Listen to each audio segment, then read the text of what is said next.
नेताजी सुभाष चंद्र बोस इन्होंने पहले ऐसे व्यक्ति थे जिन्होंने महिलाओं की भी ब्रिगेड बनाई। झांसी की रानी लक्ष्मीबाई के नाम पे वो ब्रिगेड तैयार करी थी। अब इन्होंने नॉर्थ ईस्ट से सारे की सारी अपनी टीम को थोड़ा वापस बुलाया, क्योंकि पीछे से हमारे को आर्म्स, एम्युनिशन, खाना, वो सारी सप्लाई रुक गई थी।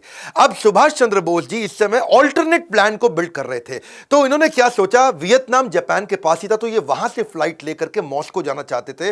वर्ल्ड वॉर 2 लगभग खत्म हो चुका था हिरोशिमा नागासाकी के बाद। तो उन्होंने प्लान किया था यूएसएसआर के साथ मैं नए अलायंसेस बिल्ड करूंगा, कुछ नई स्ट्रैटेजी लेके, नई योजना से। जब वहां जाने लगे, अब वियतनाम से मॉस्को जाते वक्त खबर ऐसी आई कि ताइवान रास्ते में, ताइवान के एयरपोर्ट के पास उनका जहाज क्रैश हो गया और उसमें देहांत हो गया। खैर, इसमें बहुत सारी बातें थी, वो उनका देहांत हुआ कि नहीं हुआ इसकी बात बाद में करूंगा। पर भारत में अंग्रेजों ने हमारी सारी लीडरशिप को उठा लिया, पकड़ लिया। वो क्राइम वॉर के तहत हमारे यहाँ के जो आर्मी के अधिकारी थे, जो आज़ाद हिंद फौज के थे, उनको सबको पकड़ा उन्होंने और देशद्रोह के आरोप में उन पे मुकदमे चलाने लगे।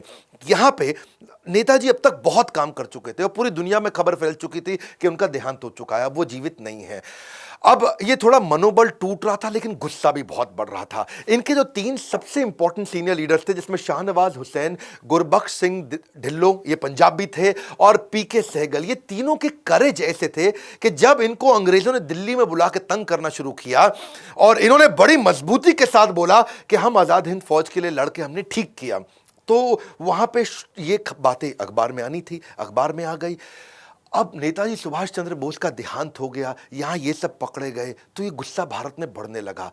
कैसे नेताजी सुभाष चंद्र बोस सबसे बड़े कंट्रीब्यूटर माने जाएंगे हमारे देश की आज़ादी के लिए, ये आपको ऐसे पता चलेगा कि तुरंत अगले हर हफ्ते में नई नई खबरें आने लगी। रॉयल नेवी जो थी, जो ब्रिटिश की नेवी थी, ब्रिटेन की नेवी, वहां पे अंदर से ही बगावत होने लगी। जितने भारतीय सैनिक थे रॉयल नेवी के पास में, सबने बोल दिया अब हम तुम्हारे साथ में नहीं है।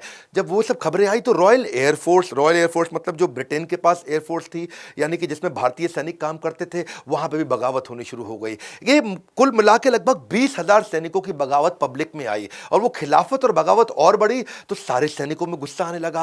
और उससे क्या हुआ, तो जय हिंद के नारे जब बहुत तेज हुए तो सब प्रभावित होते होते रॉयल एयरफोर्स बची थी, वहां पे भी बगावत बढ़ी।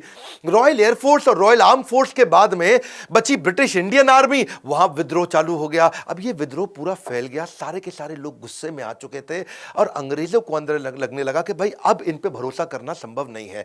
भारत में ब्रिटेन की जो आर्मी थी, सुनिएगा, भारत में जो ब्रिटेन की आर्मी थी वो केवल 40,000 लोगों की थी, इंडियन सोल्जर 25 लाख थे। अब वो 40,000 जरा से और भारतीय सैनिक 25 लाख, वो 25 लाख को ये 40,000 कंट्रोल करते थे। अब वो 25 लाख तो छोड़ो, अब इस विद्रोह के बाद वो 25,000 के साथ भी लड़ने लायक नहीं बचे थे ब्रिटिशर्स। वहां दुनिया भर में लड़ाई करके आ चुके थे वर्ल्ड वॉर 2 के बाद में। अब इनको लगा कि हमारे 40,000 और इनके 25 लाख, इनके 25 लाख से लड़ने के लिए हम 40,000 को क्या 4 लाख कर सकते हैं? क्या हम दोबारा इंग्लैंड से मंगा सकते हैं सेना? अब वर्ल्ड वॉर 2 के बाद वो पॉसिबल था नहीं, तो वो उनके लिए था बड़ा काटा। फिर इन्होंने सोचा कि भाई इन 25 लाख को हम तनख्वाह भी दिए जा रहे हैं और ये रिवोल्ट भी किए जा रहे हैं, तो इन्होंने उनको डीकमीशन करना शुरू किया। इनको भाई निकालो, अब इनको तनख्वाह देनी बंद कर दो, उनको बाहर कर दो। और जब उनको डीकमीशन किया, क्योंकि सैलरी कॉस्ट भी बहुत ज्यादा थी, पैसा इनके पास था नहीं और लोग ला नहीं सकते थे, अब यहां पर विद्रोह और बढ़ गया, क्योंकि भाई उनको नौकरियों से निकाले जाने लगा। अब नौकरी से निकाला और विद्रोह बढ़ गया। जो अंदर बचे थे वो भी विद्रोह कर रहे थे,